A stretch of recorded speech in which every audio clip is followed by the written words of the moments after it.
You're listening to The Martin Houston Show on Tide 100.9 in Tuscaloosa.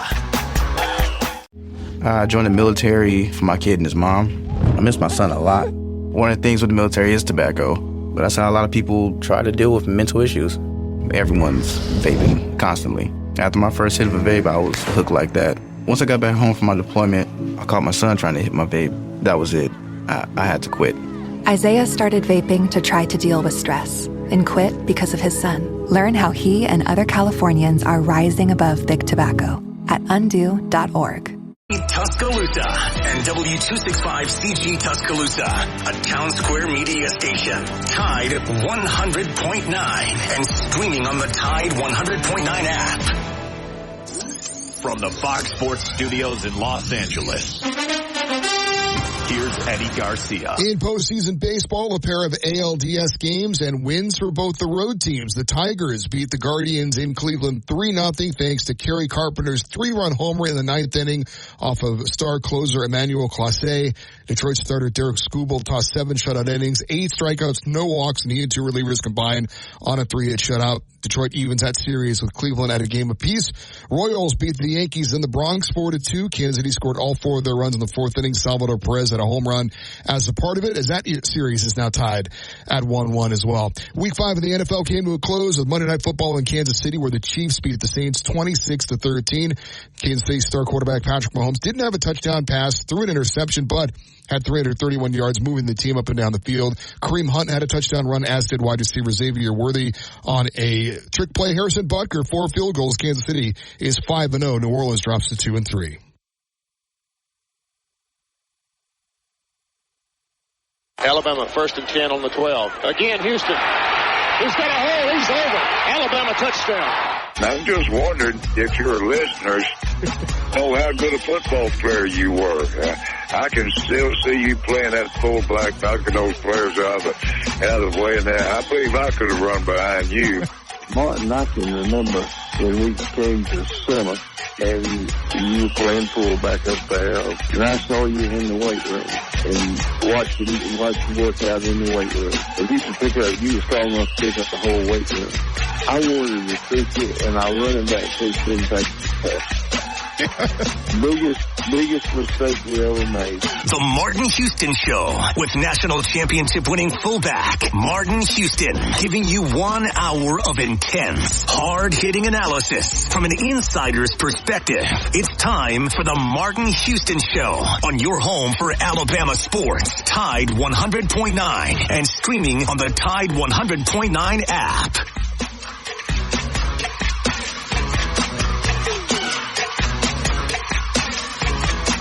Good morning. Welcome into the Martin Houston Show on this Tuesday edition. Today, the playbook. We have DC of DC Capstone Report joining us to talk Bama versus Vandy. The good, bad, the ugly, the tipping point. Malachi Moore. Can Bama rebound this week? College football. Is it the new NFL? Self-redshirting. What is a student athlete anymore? And much, much more. Take it over to you. Good morning once again, and this is Martin Houston, and once again, you're tuned into the Martin Houston Show with Martin and Xavier, powered by Box Eye Care. Got a great show lined up for you. Can't wait to get DC's thoughts. Been a couple weeks since we've had him in, so can't wait to get into that conversation. There's so many things to get to. We won't get to it all today, but we'll do our best to get to those topics. I also had opportunity to be on with Ryan Fowler yesterday of the game and pointed out a couple things. And, you know, I've been active on social media, the last 24 hours asking questions. You know, I'm amazed at how many people are saying that the offense was the reason our defense was tired. That defense didn't get tired Saturday. That defense got whooped. The same thing that was happening in the fourth quarter was the same thing that happened in the first quarter. And this is, I'm just going to throw out a couple statistics real quick. I want you all to sync on this for a minute. DC and Xavier, they're asking They're asking this Alabama coaching staff to not do what's working because our defense is bad, instead of just calling for the defense to change. I don't get it. I don't understand. When Coach Stallings was coaching, they said throw it more. Now that we have an explosive offense, they're saying throw it less. What's up, Alabama fans? Listen to these numbers. It's hard to give your team time of possession when they can't get off the field on third down, or if a team decides to go on fourth down, they don't go on fourth down. Here are the numbers. Here are some numbers, DC. I want you all to listen to this. 129 adds up to 864 equals 639. What is that? That's how many carries that we've had through 5 games, DC. X 129. And now let me say it wrong. I'm sorry. It's actually 176, but the 176 includes all of the guys. I just took the top 3 guys. 129. Okay? 129 rushes through the top 3 guys. But we need to run the ball more. That's added up to 864 yards. We average 6.39 yards per rush. Based on the craziness and what I keep hearing out there, you would assume that we've thrown the ball 450 times. Either one of y'all want to guess how many pass attempts we've had? And I added the top 2 guys. Oh, there's only 2 guys that thrown passes. Okay, so I to kind of make it even, I went ahead and added Ty's passes in. How many passes do you think we've thrown this year? Jalen has like 109 pass attempts. Is that 123. And we're crying, run the ball more. Run the clock. You can't run the ball and get time of possession when your team is explosive in the pass game and the run game. They just break plays, man. The only thing they could do, in my opinion, and we can have this conversation, is that they can go slow. The question is, if you break your rhythm as an offense, will it break your rhythm as in execution? I don't know that. If you go slow, will it make you mess up? But to try to do something different with the play calling, I want to break down this as we go, because we had how many possessions did we have Saturday, guys? 8. Scored on 5 of them. Punted on 1. Okay.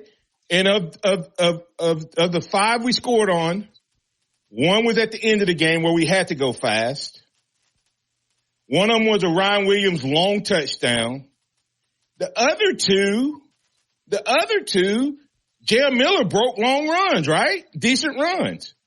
So that leaves 1 possession that you could have ran the ball more. I'm sorry. I'm having too much fun this morning. Remember that this is the day that the Lord has made. Let's rejoice and be glad in it. Take some time today to notice someone, love someone, serve someone, be the difference you want to see in the world today. Good morning, guys. Good morning. Morning, DC. How you doing? Oh, I'm doing great this morning. Glad to be on. Sound like Martin's fired up already early this morning. I've been fired up. Yeah.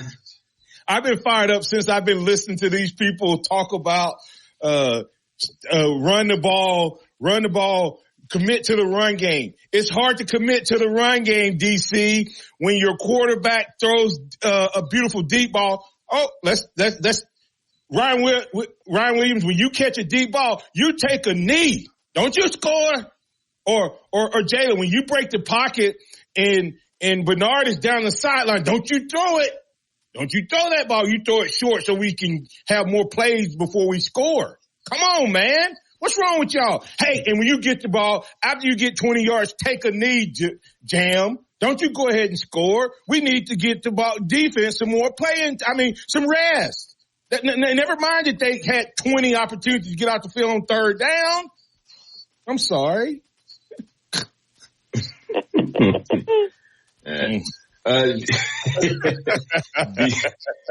DC, what were your thoughts about the game Saturday? Well, first of all, I got to remind Martin that Alabama fans are the most fickle fans in the world. So let's just go ahead and think about that before I'll just always call it like I see it. The most fickle fans in the world. So you're not going to find a way to please them. They're always right. They know what's best. And based on that kind of thinking, I guess they want to get one of those other offensive coordinators come in here that doesn't have a playbook and just run the ball every time. But, my overall assessment is... You ran the ball, but DC. Oh, I know. You ran the ball. I know. I know. Yeah, okay. I know we ran the ball. I'm just trying to tell you that you're never going to get Alabama fans to agree on anything. The sky is falling, Martin. The world is ended when Alabama loses to Vanderbilt. It's okay. Here's my assessment of what happened. I sort of predicted it. I was out of the country. I was in Canada at the time on a vacation. I took 5 minutes to do a live broadcast. My exact words were, "This is a typical trap game. Alabama, if they don't prepare for this triple option, they will be behind in this game. They're going to have to focus. They got to limit their mistakes. They got to limit their turnovers. That's what cost us this ball game. We got behind 14 points, and we couldn't, and our defense couldn't get off the field on third down. I mean, we have 20 opportunities to get off the field on third down. We don't get off the field on 18 of them, I think, at one point. If we get off the field, 12 of them, if we got off the field on half more of those, 6 more of those, our offense scores every time we have the ball. 80% of the time we have the ball in that game. So we have an opportunity to win the game if our defense performs halfway decent in that game. So I put that game on coaching and defense. When you can't tell me that if your offense scores 35 points against Vanderbilt, that you're supposed to lose that ball game. There's no way you ever get me convinced of that. And this is the other part I'll say really quick. If defense gets 2 stops. 1 stop. No, I'm just saying 2 stops. I like this shit. And we average just scoring in 2.5 minutes. That's 5 more minutes, right? Yeah. So that drops their numbers back into the 30s and it puts ours into the 20s. Just if we score fast anyway, right? We still have 20-something minutes and they have 30-something minutes. They didn't get off the field. In DC, we say 12 for 18.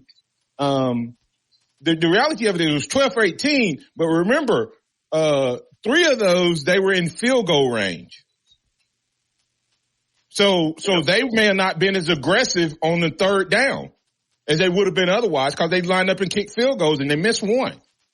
The other one was a 4th and 1 that, by the way, I love Malachi Moore, but Malachi Moore got did on the 4th and 1 and on the short yardage play that kept the drive alive.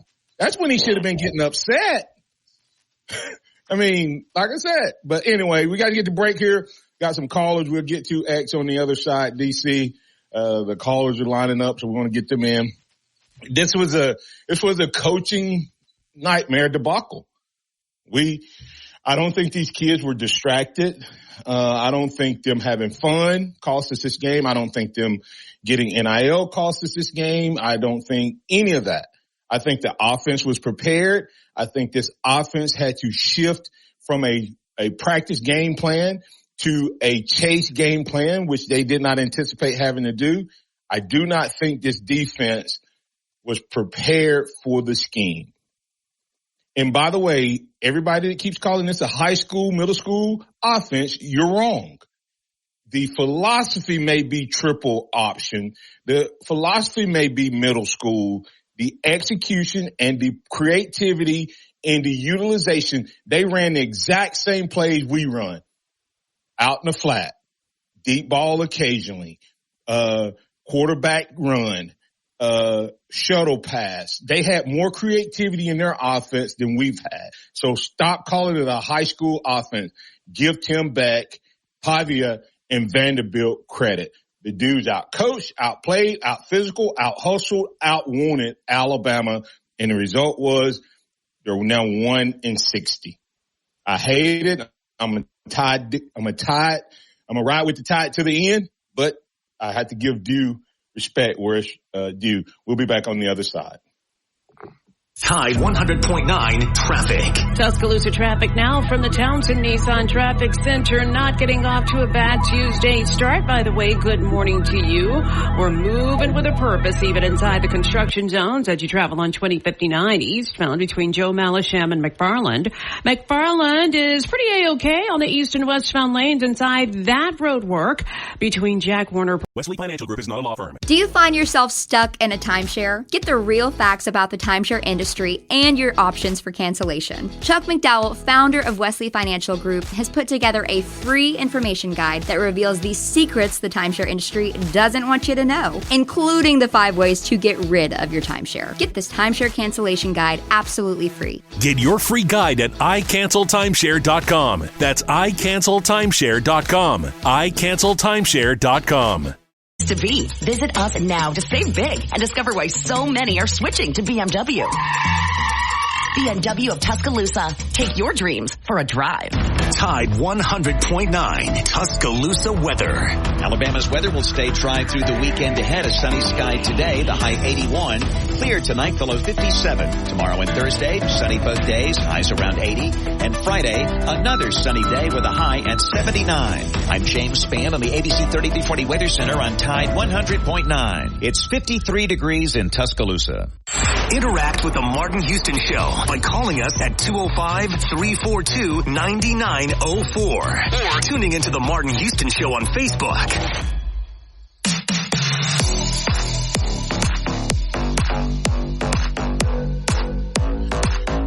Welcome back into the Martin Houston Show with Martin and Xavier. We have Box Eye Care powering today's program. They do it each and every day. That's boxeyecare.com. 205-342-0660. Dr. Box and his team are waiting to serve you unbelievable inventory, in-house lab, great additional services. Go to boxeyecare.com. You can read it in detail, then get that appointment scheduled. That's Box Eye Care, powering the Martin Houston Show with Martin and Xavier. A couple quick things before I turn over to X in D.C. Hey, listen, callers, we're going to get you in, but because of the limited 1 hour today, and we already have 4 or 5 people lined up, we're going to keep you to about 60 seconds. So go ahead and get your message and your comment ready and flow with it, and then we'll get it and get in and get out. And also, Curtis Moore asked if I'm confident that they're going to go in and roll Lexington. No, I'm not confident they're going to do that. What I am confident of is that they beat Virginia Tech, they should have beat Missouri, and they beat Alabama. The reason Georgia State, they didn't have as much success against Georgia State is Georgia State sees this type of offense and plays against other schools that do this type of offense and was able to better stop it. That's my opinion. So, with that said, X, DC, I'll turn it back over to you guys. All right, DC, this game was something to watch, and we hit on it a little bit. But what do you think the biggest takeaway from the game is? Well, I think that the biggest takeaway on this game was on the defensive side of the ball. We weren't able to. Number one, Martin is correct. We weren't able to show this to the team in practice, and we didn't do a good job of explaining it and preparing in practice the defense. And then I think the biggest takeaway of this game was the lack of adjustments in the game. I heard Coach Womack talk yesterday about making adjustments. What adjustments? I mean, I didn't see the adjustments that make on the field. What happened was the defense wasn't prepared. They were being hit. We were getting beat. I mean, they were beating us. Their line was beating our line. Their plays were beating everything that we could put out there, and the defensive side of the ball became frustrated with the fact that they realized, a pretty good way into the game, that they couldn't stop them. They weren't prepared to stop them, and they started trying to rely on their own athleticism, and that got them in some bad situations, which caused some big plays, caused them to extend the drive and that sort of thing. And I think once it started rolling downhill, we never adjusted, and we never adjusted, not even at halftime, in a way that was telling on the field. So I think that was the biggest takeaway, that the lack of being ready on the defensive side of the ball cost us that game, and the lack of execution of giving a game plan to be executed cost us that ball game. So I think that was my biggest takeaway in the game. Yeah, and they played really hesitant, which caused them to be unsure. And once the guys got hesitant, their athletic ability and superiority on that level was essentially neutralized. But we've got some callers to get to. We've got Joey calling us from Tuscaloosa on the Empowerment Strategy Solution Hotline. How you doing this morning, Joey? I'm all right. I'll get to the point. The execution was a problem, but I see a problem going forward. And I'm not worried about losing the game. Football teams lose the game. You just come back from it. This team is not disciplined at all. They, as you say, rely on their athleticism. We could have gotten a half dozen taunting penalties in that game. Why put your hand in someone's face when you made a tackle like you've never made a tackle before? And I'll tell you one other that was very blatant. Williams turning around and running in the end zone backwards. We're lucky the official didn't throw a flag on that play. If they act like you've made a touchdown before, run in, hand the ball to the official. Instead, he high-stepped it backwards. And I said, oh, my God, the flag's coming out. But that's just a reflection of how this team acts. No telling what they do at practice. I hope the coaches will fix something like that. They act like they've never made a tackle or scored a touchdown before. Who needs to dance in the end zone? Get off the field. Dance on the sideline. Let me interrupt here. Fans, what do y'all do what do fans do when Alabama scores or makes a big play? What do fans do? And I'm not justifying the behavior of the players. What do fans do? We celebrate. And how many times do we as fans plan to celebrate? And now I'm not justifying backing into the end zone or anything. And I'm going to point out, everybody act like we did none of this with Saban. Guys celebrated with Saban too. And I can remember the one time that Saban, it got to the point where Alabama became so businesslike that they didn't do anything. And then all of a sudden, when they began to jump and dance on the sideline, this team began to play even better. I get it, Joey. We do need to be more disciplined. And the place where I look at discipline is not in celebration. That's not where I look at it. The discipline is the penalties, DC. But what would you have said if we'd have gotten a half dozen taunting penalties? But so could the other team. But so could the other team. I mean, they both were doing it. Remember the Alabama player spun the football after making a touchdown and got the penalty a few years back? That's because they called it different. I don't think. Why give the official the opportunity? But I guess what I'm saying, though, Joey, is sometimes these guys, like some of them are playing celebration. Some of them are just reactions, just like we do as fans, is what I'm trying to say. Is some of the stuff we see is just, man, you're in a battle, you're a gladiator, you're fighting, and boom, you react. And that's what I told people even about Malachi Moore. I think Malachi Moore's first reaction was instinctive. I think his disrespect for the coach was intentional. And there's a difference. I think some of the guys' celebration is planned. I think some of it is instinctive. And you get caught up in the moment. But what I'm saying is more important than that. Those things, they could have cost us. The penalties is the lack of discipline that I'm more focused on, is all I was trying to say. X. Yeah, appreciate you, Joey. No, I agree with that. We can't expect 17 to 20-year-old, 22, 23-year-old not to celebrate when they make a big play. Like, that's not a guarantee to happen. Sure, some of the stuff is over the line. Don't have a problem with that aspect of it. But a lot of it is we as adults, true adults that have lived life, we celebrate act a fool when they score a touchdown, but we expect them not to. So that's my thoughts on that. DC, before we get to the next caller, do you have any thoughts on that? Well, my thoughts are probably different than people would expect. Even though I'm the oldest person here in this conversation, I don't have a problem with kids. I'm talking kids, 17, 20-year-old kids, celebrating, having a good time when they score a touchdown or anything like that. I don't have a problem with that.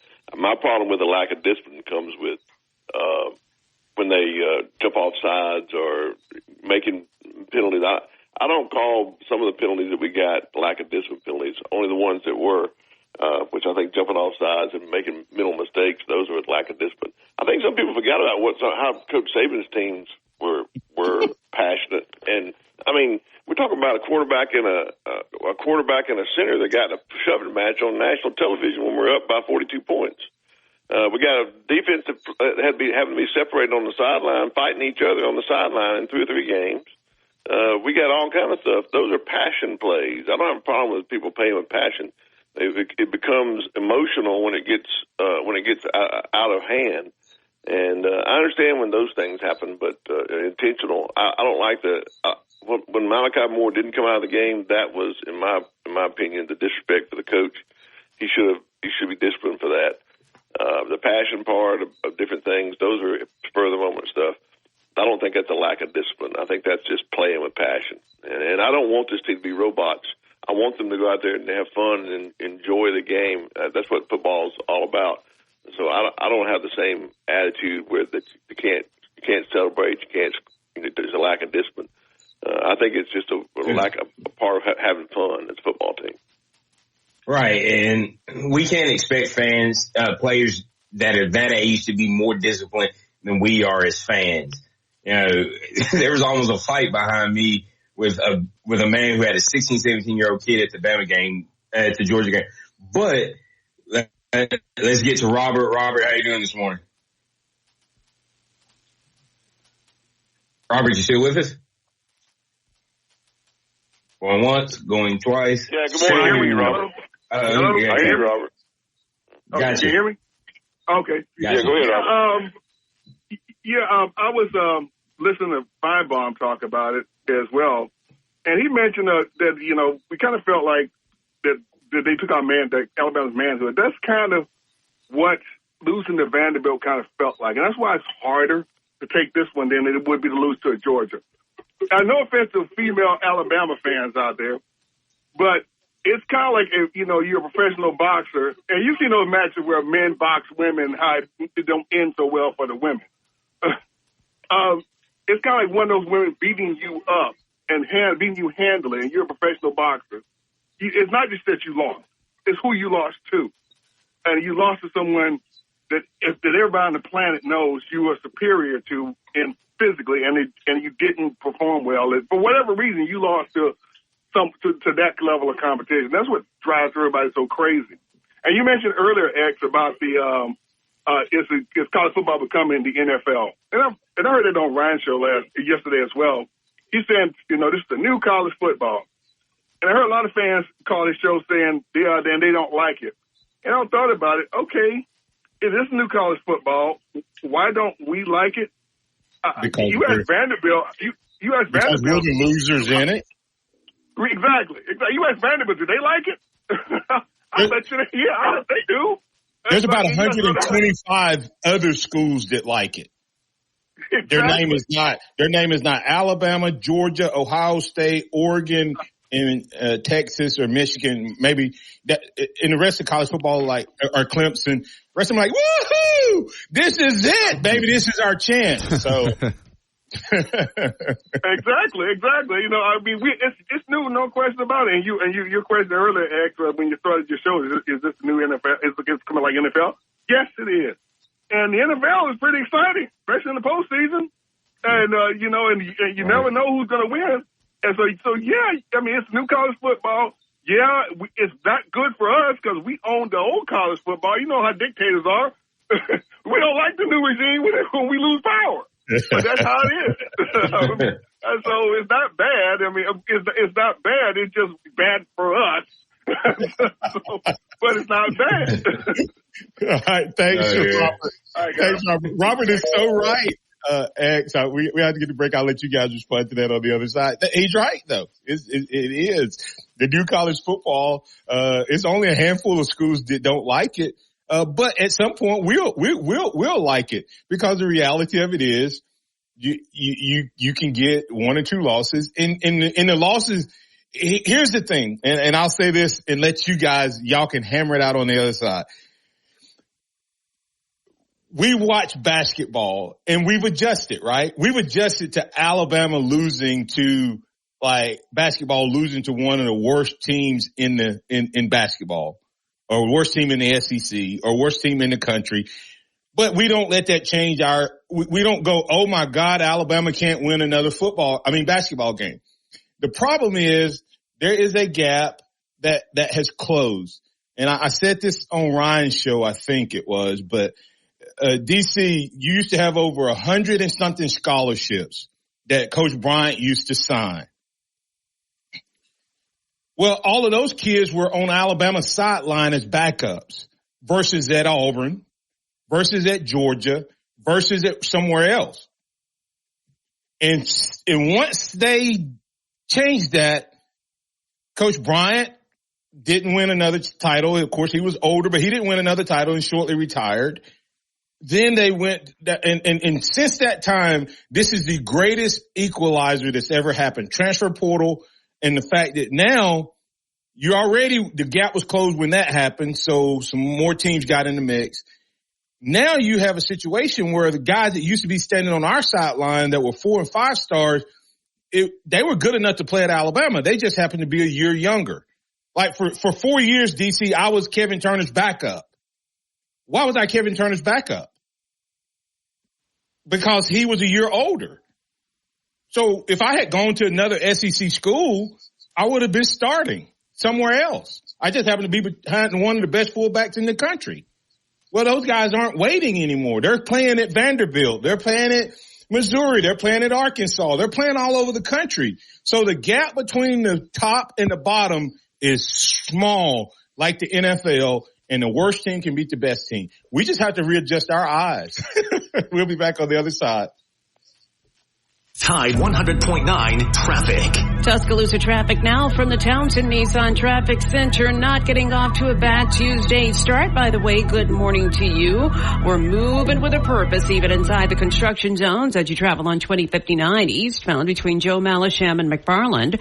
McFarland is pretty A-okay on the east and westbound lanes inside that road work between. Wesley Financial Group is not a law firm. Do you find yourself stuck in a timeshare? Get the real facts about the timeshare industry and your options for cancellation. Chuck McDowell, founder of Wesley Financial Group, has put together a free information guide that reveals the secrets the timeshare industry doesn't want you to know, including the 5 ways to get rid of your timeshare. Get this timeshare cancellation guide absolutely free. Get your free guide at iCancelTimeshare.com. That's iCancelTimeshare.com. iCancelTimeshare.com. It's easier for talented candidates to find it, which makes it easier for you to hire them. Visit Indeed.com/credit and get $75 towards your first sponsored job. Terms and conditions apply. Keep it locked into Tide 100.9 for more of the Martin Houston Show with Martin Houston and X's and O's Sports, Xavier Houston.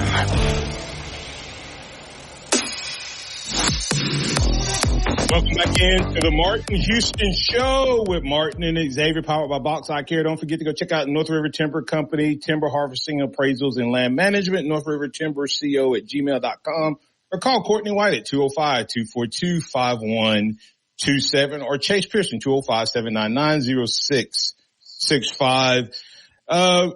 Some complaints, and things going on on the chat regarding conversations around taunting and celebrations.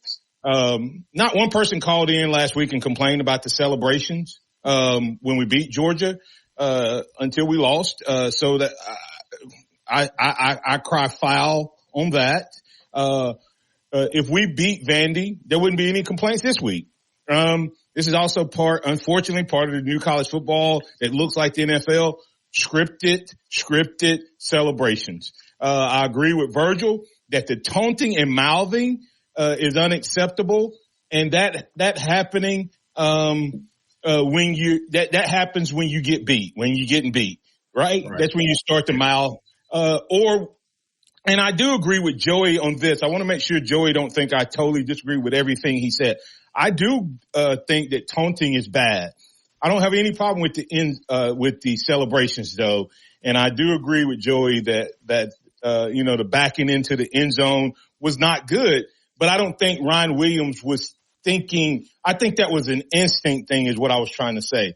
So for me, taunting, mouthing, no. Celebrations, I'm okay with. Yeah, I think if you actually look at when he backed in the end zone, I thought he stepped out of bounds. And that could have also been as much as him checking to see if the refs are going to blow it dead is anything. But that's just my perspective because of myself thinking that he stepped out of bounds. But we've got Todd joining us on the hotline. How you doing this morning, Todd? Morning, guys. In the first part of the show, Martin, I see they got you fired up talking about that offense, man. Offense is fine, man. It's the defense is what's concerning. I can only imagine the head coach looking at the DC and the defensive coaches. And I remember one year we had an awesome team, kids that were bigger, faster, physical, stronger. Oh, man, when a little team came into town and run this little wing tee offense, and they run this play, I call it the whoop-de-woo, where they fake that dive in the A-gap, and the little guy comes around like a little reverse, and my left side my left side linebacker was chasing that ball, and they were hitting us for 15, 20, 30 yards a clip. I look at the defensive coordinator. He says, we can't stop them. I grabbed a little bitty 11-year-old, put him in there, planted him in the B gap. I said, you play that gap, and you hit it hard. And we started stopping them. And we made a change. Man, being beat, coaching, physical, mental, the whole game is my biggest concern about Alabama's defense right now. And, that we have to be able to learn how to forget the last play and move to the next. We got to be able to forget this last game and move to the next. And that is going to be a huge, huge, huge mental thing in these young guys' mind to me moving forward. I'm not saying they need to make a change. I'm just saying that in any player, it's just play your position. I want to go back and see. They embarrassed us on that stinking shuttle pass twice. For big gains, man. And what happened to the line? Where were the linebackers at? That's the undisciplined play that I believe that DC's been talking about. And I think we've seen it show up big time in this last game, guys. DC? Exactly correct. Eye discipline is one of the things that's been it's a very glaring mistake on this defensive front. Gap responsibility, a lot of different things. He's exactly correct in that. That's the kind of discipline that I'm talking about on defense. That's glaring, shows up on film. And don't tell me that the Vanderbilt didn't prepare to beat Alabama. They weren't preparing to stay in the game with Alabama. They were preparing to beat Alabama when they were had an off week, and they worked hard at it, and they did a good job at it. So I give Vanderbilt all the credit. And I think they did a great job in exploiting the problems with our defense. And we got to figure out how to do it, and we got to get it fixed. Thank you, Todd. We have Ellis joining us on the hotline this morning. Good morning, fellas. I know it's 2 days in a row. I ain't called in a while, but I just want to say I agree with y'all. We wasn't ready for that kind of scheme of offense. The coaching, I played ball back in the day and everything, but you got to see it's got to be coaching. We didn't get coached up for that kind of offense. And I don't see nothing wrong with celebrating, Martin. Like you said, what do we do when they score a touchdown? We get up and holler and scream and jump and give people a high five that sit beside us. So I don't see nothing wrong with celebrating. I have to jump in here. Thanks, Ellis. I want Tim Coggins made a statement that when Miami did it, Bama fans hated it. Now it's just kids being kids. I personally don't like it. Okay. Let me go back and you watch. I didn't score a lot of touchdowns, but I had a lot of big blocks and things like that. I took a knee thank my Lord and Savior and went to the sideline. Oh, and guys will be jumping all over me. But that's my personality. And that's my preference. I don't personally like it, but I get it. And that's part of this new college football, DC. If you cut this celebration, not the taunting, to me, taunting, mouthing, and all that is totally different. If you cut out this ability to celebrate and all of that, you're not going to get kids to come. You're going to miss, especially wide receivers are prima donnas. I'm just going to tell you, they're a breed of themselves. You're going to miss out on some of those recruits because the other schools are letting them do it. Now that doesn't mean you let your team do what the other team's doing just because they're doing it. But if it's something that doesn't hurt your team, then it's okay. But like I said, the celebration isn't a problem. Let's be fair about what Tim said. Nobody cared when Sherman Williams did the Sherman Shake. Nobody cared when Derek Lassick did the Fred Sanford heart attack. Nobody cared when Teague and those guys celebrated after innings. Nobody cared when Teague high-stepped it into the end zone. So let's be fair. Bama fans didn't like Miami celebrating. They loved it when Bama did it. Exactly. Good point. Hey, Virgil Williams brought up a good point. He said, remember when Saban's team played a crazy offense and they ran up our rear, and that was when Saban had his rant after the game. And that, we won the game, but that was, what was going on. And that was Georgia Southern. The team I just talked about that beat Vanderbilt, probably because they're used to playing that style of offense more. They may even run it. I don't know what they run. So that's what they run. But it is what it, and we're talking about stuff that at the end of the day didn't cost us the game. When what cost us this game was the play on the field. It was the lack of adjustments. It wasn't the taunting. It wasn't the celebration in the end zone.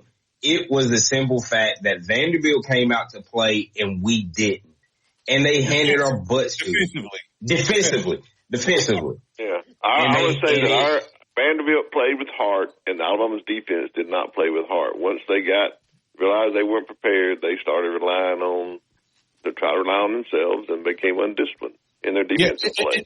And speak of discipline, here's what the Bama fans should be calling up. If Bama fans, this is Martin Houston. I'm going to help y'all call all the other shows the rest of the day. The place that, if you want to point out the fact that this team is not disciplined or don't listen to their coach or whatever, and maybe if you want to make that argument, then this is where you need to say it. There's a guy that has to tackle the dive guy.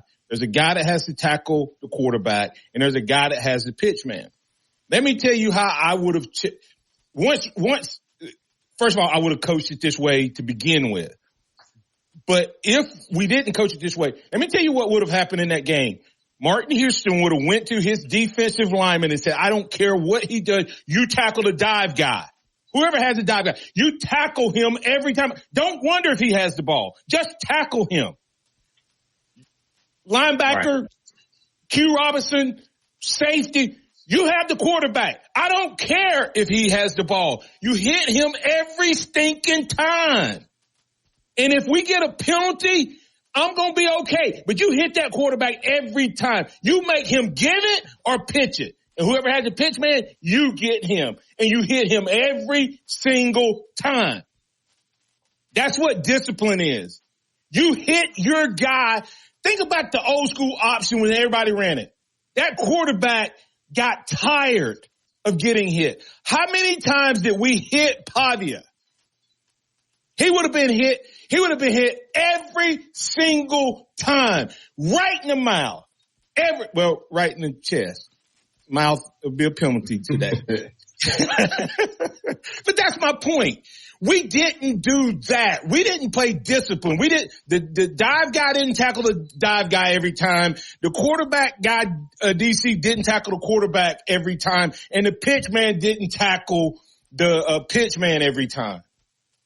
It doesn't matter if the pitch man was a running back, the tight end, or the wide receiver that was out there. They had a pitch man every time. They had the quarterback every time, and they had the running back. Be disciplined and do that every single time. I don't care about all those stuff, because guess what you're going to get? You're going to get fumbles. You're going to get the quarterback trying to get rid of it quicker. We never make them adjust anything because we were hesitant and confused. That's correct. And that's the problem with a run to the ball defense playing an option team. It's okay if you can run the ball if you know where the ball is, but if you don't know where the ball is, everybody runs to the wrong spot. It brings up a lot of gaps, and that's the lack of discipline I'm talking about. Let the three guys who have those three guys take care of their responsibility. Let the other 8 swarm. What happened was the guy who had the dive guy began to guess whether that dive guy had it or the quarterback had it, and he would be caught in the middle. That's right. That's what happened in that game over and over and over. That's exactly the lack of discipline over and over, and a failure to correct it and a failure to adjust to it. Yep. That's on the coaching. Well, and the question is, he's saying that he adjusted. Maybe he told him to do what I said. I don't know. But I didn't see whatever adjustments he said didn't manifest on the field. We'll be back on the field. Did not show up on the field. We'll be back on the other side. Go check out Dixie Battery Supply, man. Dixie Battery Supply. We need a little bit of their juice, this Saturday. We need them to power up this Alabama defense. In the meantime, let them power up your next vehicle or your device. You don't never have to feel powerless again like the Alabama defense did Saturday. Dixie Battery Supply, they will take care of you. They also have the reconditioned batteries starting at $39.99 with tax with an exchange. DixieBatterySupply.com. Go inside the Alabama Crimson Tide with the Gary Harris Show. Hey, everybody, it's Gary Harris. Tuesday morning at 9 a.m. Boy, it is going to be wild again. Bama fans are still in shock following the Tide's stunning loss at Vanderbilt. We're trying to move ahead to South Carolina, but it's been difficult. Drudy Armand, the Rocket Man, will join us to talk some ball. Also, Kayla Anderson with the Tennessee Titans Report. Your phone calls and more. That's Wednesday morning at 9 a.m. on the Gary Harris Show. Catch the Gary Harris Show Monday through Friday, 9 to 11 a.m. on Tide 100.9 and Tide100.9.com. Tide 100.9 Traffic. Tuscaloosa traffic now from the Townsend Nissan Traffic Center. When you go looking for trouble, you'll find it. And we found some on University, northbound at 2059 at Goddendale. This has got traffic just a little on the slower side. Otherwise, you are pretty good to go on McFarland on the eastbound lanes just before you hit Lurleen. They say the hardest part of getting something done is getting started. Well, we did that 30 years ago when California first took on the tobacco industry. Now, smoking is down 60%, lung cancer 42%. A couple of our cities have already ended tobacco sales. A California without big tobacco isn't just possible, it's already happening. See our progress at undo.org. Or Town Square Media Tuscaloosa radio websites. Fill out the Advertise Here form. Put the power of Town Square Media to work for your business. Welcome back to the Martin Houston Show, the sound of Bama sports. Your show, your team, on your home for Alabama sports. Tide 100.9 and streaming on the Tide 100.9 app.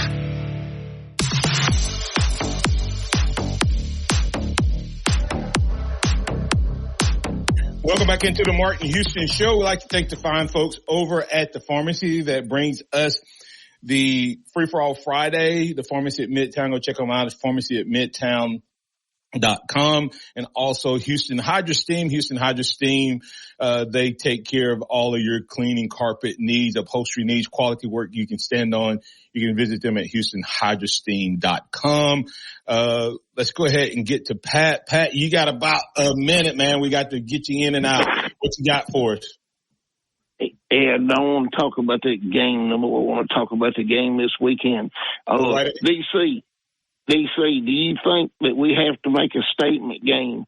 Ole Miss beat them 27-3 at a little over 3 scores. Do we have to do that? I know we have to win, but winning with style is, I hate that word, but I think that's what was going to have to happen. Well, I think every game from here forward is going to be like that, Pat. We're going to be judged on how we play. But I think for this team to really be a national championship quality team, we're going to have to see what kind of team we have. How are we going to respond to this loss is what's going to make the difference. Are we going to fold up, or are we going to be resilient, make some adjustments, and go out there and play our best? And I think if we do that latter part, then we're going to make a statement game against South Carolina if we come out and play the best we can. I think we have to do that in this day and time of getting in the playoffs with how many losses you have. Yeah. All right. Well, just leaving hurts my feelings. Yeah. Man, all of us. Thanks, Pat. Pat said to lose it hurts his feelings. No, I understand that, Mark, because it hurts my feelings too. But I think sometimes we become we forget about history. This is not the first embarrassing loss that a coach at Alabama has ever had. Coach Saban, we always know he won't be the last. He had his, but Bear Bryant had his embarrassing losses. And in 1975, when they opened up against Missouri, they were supposed to blow out Missouri. Missouri beat them 20-7. The only touchdown pass we had was a tip ball that should have went to somebody else. Yeah. And Richard Todd went out on the field that day and wore shoes he wanted to wear, and not the shoes all the other team wore. And they said that Coach Bryant lost it. He was undisciplined. The team has gotten undisciplined because we laid that egg that day. Well, he only went on to win three more national championships later in his life in the 70s. So the sky is not falling, folks. It happens all the time. Just know your Alabama history. Alabama fans got such quick, short memories. Yeah. And here's the other thing real quick. We got to get to, I think, a new caller, Q06. You're in on the Empowerment Strategy and Solutions Hotline. What's up, man? Hey, first-time caller. Yes, all sir. I can say, Mark, is, Lord, I can't make this journey by myself. They can't do it. That's how I felt. That's all I kept walking around the house just singing, Lord. I just kept on saying it because they are out there playing as individuals, and they can't do it by themselves. Jump down there, slap me, get back and make the next play. I'm old school football. You make a play, get back down, hunker in, and make the next play. All that taunting, all that jumping around, I don't care. Make a play, win the game. They can't make this journey by themselves. Thank you guys for allowing me to call. Hope to call again soon. But Q06, we appreciate you being a first-time caller, man. Thanks. Appreciate you listening out there. Hey. Yeah, so DC, got some rapid fire for you. When at the end of the day, Bama lost. How does Bama bounce back Saturday against South Carolina?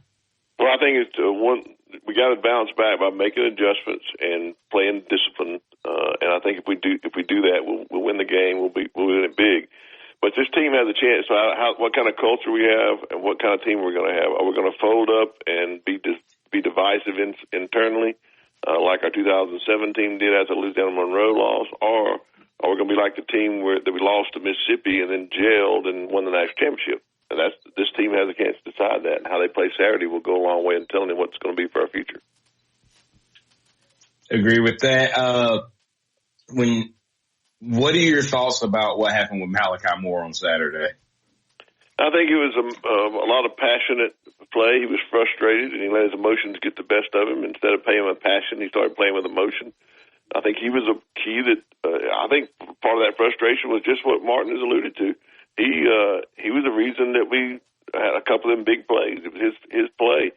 He was as undisciplined in his play as he was in his emotions at the end.